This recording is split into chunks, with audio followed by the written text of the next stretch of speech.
Course ఉంది అన్నట్టు తెలిసింది సార్. సిఆర్ఎం ఎక్స్టెంట్ కూడా నాకు తెలియదు సార్ అంతకుముందు. తర్వాత మీ దగ్గర నేర్చుకున్న 1.5 month లోనే దాదాపు ఫుల్ నాలెడ్జ్తో వచ్చేసింది సార్ నాకు. హ్మ్. సో, ఇప్పుడు మీరు వర్క్ అనేది అవును సార్. బ్యాలెన్స్ చేయగలుగుతున్నారు కదా కార్తీక్. సో, ఇది మన అవును సార్. మీకు అసైన్‌మెంట్స్ ఎంత పర్సెంటేజ్ హెల్ప్‌ఫుల్ అవుతున్నాయి ఇప్పుడు మీకు రియల్ టైమ్‌లో మేనేజ్ చేసుకోవడానికి?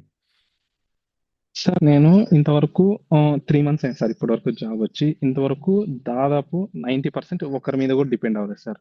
హ్మ్. పక్కన టీమ్మేట్స్‌కి ఏమైనా డౌట్ వచ్చినా నేనే చెప్పిస్తాను సార్. ఇప్పుడు మీరు ఇచ్చిన టాస్క్‌ల వల్ల ఇది అంత ఉంది సార్. మీరు ఇచ్చిన డిఫరెంట్ ఇప్పుడు కొంతమంది ఎలా అంటే ఓకే ఒక సినారియో ఇచ్చేసి ఓకే దీంట్లో చేసేయండి అంటారు సార్. మీరు అలాగా సార్. మనం పవర్ యాప్స్ చేసినాము.